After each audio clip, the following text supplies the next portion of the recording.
हाँ जी बच्चे, असी ऑनलाइन क्लास च गवर्नमेंट बजट बारे पढ़िया सी कि सरकार का बजट की हुंदा वा ते किस तरह ये ऑब्जैक्टिव होंदे आ, फीचर्स होंदे आ, उन्हां बारे असी डिस्कस कीता सी। अज असी अपनी जिहड़े ये चैप्टर नूं अगे वधा रहे हैं, जिहदे विच असी पढ़ांगे कंपोनेंट्स ऑफ बजट और स्ट्रक्चर ऑफ बजट। मीनस कि जिहड़ी बजट की बनतर वो किस तरह की हुंदी है।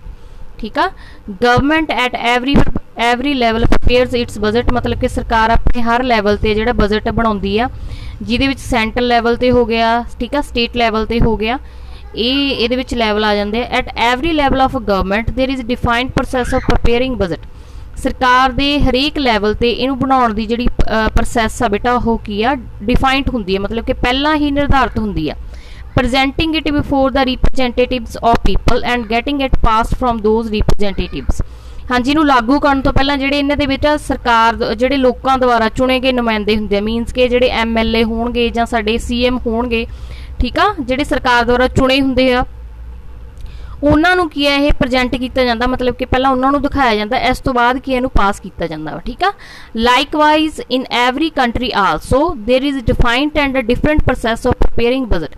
हरेक देश विच जिहड़ी इहनूं बनाउण दी प्रक्रिया डिफाइंड हुंदी है, मतलब कि प्री प्लैंड हुंदी आ, ते एक जिहड़ी इहनूं डिफरेंट हो सकती है, बट प्रोसैस बनाउण दी अलग अलग हो सकती है, बट डिफाइंड होगी। Presenting it before representatives of people, उस तरह की प्रोसैस होगी। पहला की आ जिहड़े सरकार द्वारा चुने गए नुमाइंदे हुंदे आ, उन्हां नूं इह पेशकश इहदी कीती जांदी है, ते इस तो बाद इहनूं पास करके लागू किया जांदा। But the basic composition of budget is generally same everywhere.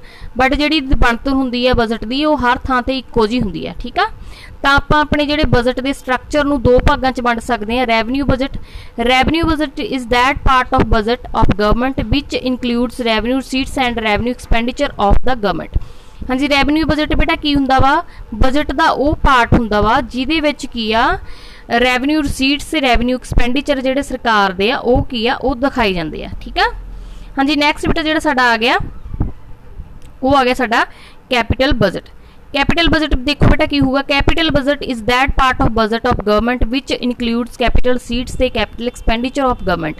सरकार दे जिहड़े पूंजीगत खर्चे ते पूंजीगत प्राप्तियां हुंदियां जिहड़ियां दर्शाईयां जांदियां उहनूं असीं की कहने आ कैपिटल बजट।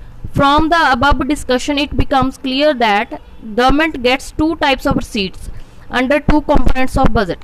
मतलब कि ये जिहड़ी ऊपर डिस्कशन कीती है, ये तो यही क्लीयर हुंदा सरकार दो तरह दी प्राप्तियां करदी है। ठीक है, these receipts are known as budget receipts, ते इन्हां दोनां जिहड़ियां receipts हुंदियां वा इन्हां नूं असीं की कहने आ budget receipts।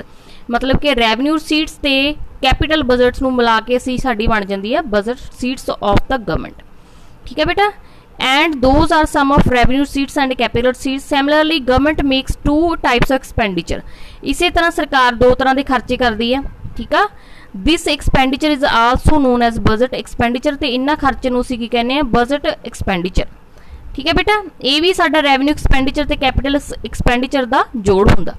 नैक्सट सानूं की है डिफरेंस दस्सिया गया कि revenue budget ते capital budget विच की डिफरेंस आ। Revenue budget includes revenue receipts and revenue expenditure of the government. जो रेवन्यू रिसीट हुंदा वा इहदे विच की है रेवन्यू रिसीट्स ते रेवन्यू एक्सपेंडिचर जिहड़े इनकलूड हुंदे आ। इहदे विच बेटा साडे कैपिटल रिसीट्स ते कैपिटल एक्सपेंडिचर हुंदे आ। Revenue budget does not influence the asset liability status of the government. जे बेटा जिहड़ा रेवन्यू बजट हुंदा इहदे नाल सरकार दी संपत्ति ते देनदारी ते कोई फर्क नहीं पैंदा। Capital budget influence the asset and liability status of the government. इहदे नाल की सरकार दी संपत्ति ते देनदारी दोनों विच की आ प्रभाव पैंदा वा। Revenue budget does not directly contribute in the economic development of the country. Revenue budget बेटा डायरैक्टली जिहड़ा मतलब कि सीधे तौर ते पार्टिसिपेट नहीं करता इकनॉमिक डिवेलपमेंट विच। ठीक है, बट जिहड़े कैपिटल रिसीट हुंदियां वा कैपिटल बजट का जिहड़ा पार्ट हुंदा वा वो इकनॉमिक डिवेलपमेंट डायरैक्टली जिहड़ा कंट्रीब्यूट करदा वा। क्लीयर जी, इस तो अगे असीं देखांगे बजट रिसीट्स और क्लासीफिकेशन ऑफ रिसीट्स।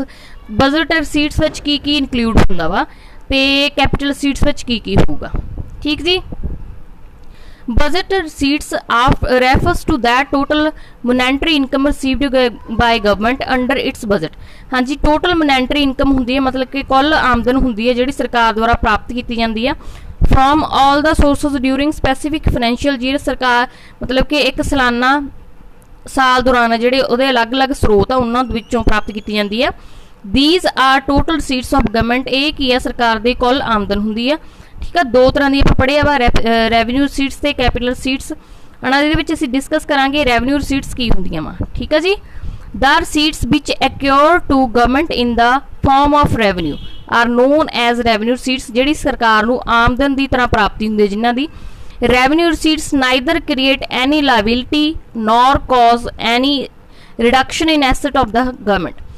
ਹਾਂਜੀ, ਰੈਵਨਿਊ ਰਸੀਟਸ ਨਾਲ ਨਾ ਤਾਂ ਬੱਚੇ ਸਰਕਾਰ ਦੀ ਕੋਈ ਦੇਣਦਾਰੀ ਬਣਦੀ ਹੈ ਤੇ ਨਾ ਹੀ ਇਹਦੇ ਨਾਲ ਸਰਕਾਰ ਦੀ ਕੋਈ ਸੰਪत्ति ਵਿੱਚ ਕਮੀ ਹੁੰਦੀ ਆ। ਠੀਕ ਆ, ਇਹ ਵੀ ਦੋ ਤਰ੍ਹਾਂ ਦੀਆਂ ਹੁੰਦੀਆਂ ਵਾ।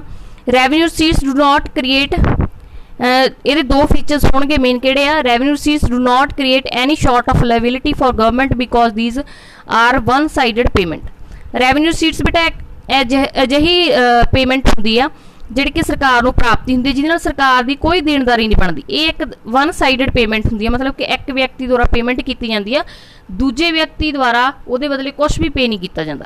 ਫॉर ਐਗਜ਼ਾਮਪਲ ਕਿਵੇਂ ਆ, ਰੈਵਨਿਊ ਫਰੋਮ ਟੈਕਸਸ, ਮਤਲਬ ਕਿ ਜਿਹੜਾ ਸਰਕਾਰ ਨੂੰ ਟੈਕਸਸ ਤੋਂ ਜਿਹੜੀ ਆਮਦਨ ਹੁੰਦੀ ਆ ਉਹਨੂੰ ਅਸੀਂ ਕਹਿ ਸਕਦੇ ਹਾਂ ਉਹ ਰੈਵਨਿਊ ਰਸੀਟ ਦਾ ਇੱਕ ਪਾਰਟ ਆ। ਬਿਕੋਜ਼ ਜਿਹੜਾ ਟੈਕਸ ਹੁੰਦਾ ਉਹ ਵਨ ਸਾਈਡਡ ਪੇਮੈਂਟ ਆ, ਮਤਲਬ ਕਿ ਟੈਕਸ ਪੇਅਰ ਹੀ ਇਹਨੂੰ ਪੇ ਕਰਦਾ ਵਾ, ਇਹਦੇ ਬਦਲੇ ਸਰਕਾਰ ਉਹਨੂੰ ਕੋਈ ਕੁਝ ਵੀ ਨਹੀਂ ਪੇ ਕਰਦੀ। ਠੀਕ ਆ, ਸੈਕੰਡ ਇਹਦਾ ਫੀਚਰਸ ਕੀ ਹੋ ਸਕਦਾ, revenue receipts do not cause any reduction in asset of the government. ਇਹਦੇ ਨਾਲ ਰੈਵਨਿਊ ਰਸੀਟਸ ਨਾਲ ਬੇਟਾ ਸਰਕਾਰ ਦੀ ਕੋਈ ਸੰਪत्ति ਵਿੱਚ ਕਮੀ ਨਹੀਂ ਆਉਂਦੀ।